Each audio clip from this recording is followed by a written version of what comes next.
All right, everyone, talk about a political subject that's a miniature minefield to walk through. But David Garrow, apparently, he uncovered some transcripts or something of FBI tapes involving the surveillance conducted on Martin Luther King. Now, this is part of a vast, sort of intertangled web of then contemporary conspiracies involving the CIA, the FBI, communists, basically everything under the sun. Pure Red Scare, spy versus spy stuff. I mean, it's some weird shit.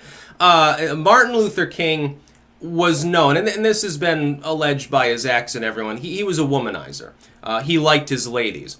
Now, in the context of the 1950s, the claims that are being made by Garrow of the content of these tapes, the tapes themselves supposedly won't be released until, 2027 or 2029, so you'll be waiting a while. Don't hold your breath for disclosure in the next decade, basically. They may not even be revealed then. They might decide to hold them longer because they have discretion to do basically whatever they want with such material for no reason. Some people think the FBI killed Martin Luther King. I'm receptive to the idea it could have actually been the case. They were conducting surveillance on Martin Luther King because they were worried he might be a commie. I have no doubt that they did the same thing to the Kennedy family, leading to various other happenings thereafter in the 60s. Marilyn Monroe, basically anyone. They basically spied on everyone who was high profile, especially civil rights leaders. So they spied on Martin Luther King. What the allegation concerns is that Martin Luther King was basically a despicable sexist. He said and did weird shit. They had orgies. This has been rumored for a while that he watched and laughed as a friend raped a woman. That he would drag religion into it, try to seduce people by saying it'd be good for their spirituality, stuff like that. I can believe this to be the case. Now, I understand that people are like, especially on the left, they're like, Martin Luther King is a saint and a hero, and we can never say anything bad about him. The only exception, oddly enough, the feminist left that says, yeah, he was a pig. Okay, we give him credit for the whole civil rights bullshit, but he was ultimately a rapist or something. They'll be, half-assed in it, but it'll be funny. I'm willing to believe it's real, and here's why. As far as behavioral expectations in the 1950s towards women, if you're in a fucking hotel room with a bunch of party girls or something like that, yeah, I can imagine that a lot of dudes overstepped what would be considered modern moral boundaries.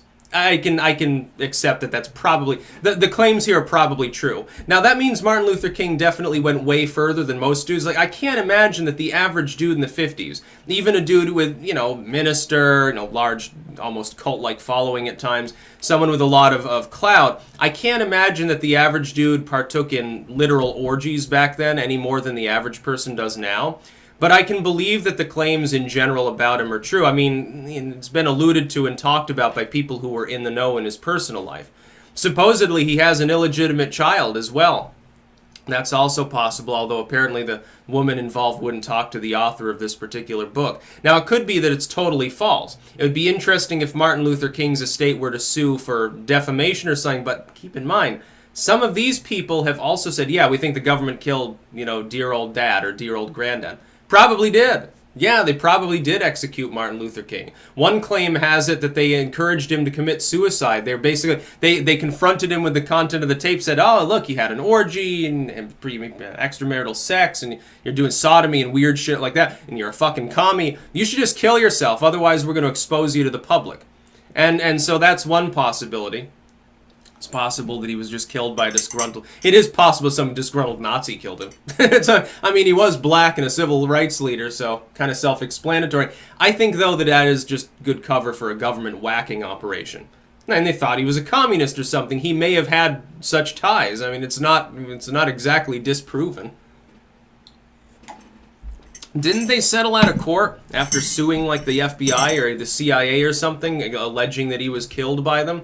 Didn't something like that happen? I think they settled out of court. That's quite telling if that's true. I can't remember. It might have been from the weird side of YouTube that I saw that, so don't fucking take it for granted as true. You gotta be careful with your sources nowadays, because there's a lot of fake news, most of which comes from CNN. Note, you don't see this story on CNN. There's probably reason for that. It would be very interesting if in the age of Trump and in the age of Twitter and YouTube and stuff, it came out that Martin Luther King, maybe he was into like even weirder shit, like maybe he liked to drink piss or something like that. And that has nothing to do with the civil rights side of it. He could very passionately believe in God and you know, equality and stuff, and judge people by the content of their character, and still be shitty around women. It's just like, you know, in the talking this morning about sometimes there are shitty musicians. Like, you're a great musician, but you're a shitty person. Allegations of that stuff about a lot of people. You know, but that doesn't mean that the music is necessarily horrendous. It's funny, I think Ramsey, he made a tweet, he's like, oh, I guess it's time to pull down the Martin Luther King statue. I'm sure, if it were proven that this allegation were true, like if the tapes were leaked tomorrow or something, and it showed Martin Luther King, you know, doing crazy shit, like eating a woman's poo or having orgies or something, I can guarantee that there would be people on the social justice warrior side of the left who would be like, it's time to celebrate Malcolm X, and we need to be honest about the fact that MLK was a rapist, so yeah, we should tear his statue down. And oddly enough, they would be joined by ethno-nationalists who would gleefully cheer them on and say, this would be great. This would be hilarious because they're going to vandalize the Martin Luther King Memorial. It didn't get vandalized by a Richard Spencer acolyte. It got violated by some pink-haired woman in a wheelchair with a Bernie Sanders tattoo. Oh my God! Now, what's happening in modern politics? It's almost more of a farce at this point. It's like sometimes some people are black-pilled. I'm having a great time. I guess that's where the honk honk thing comes from. It's like, it's a fucking clown world. Hey, you know, have some humor over it. Martin Luther King may have had like piss orgies or whatever, and the FBI may have tried to get him to kill himself, according to this particular author. We'll wait and see if there's any response from the estate. I mean, it might have been issued already, but it'd be interesting to see. That's about all. Peace out.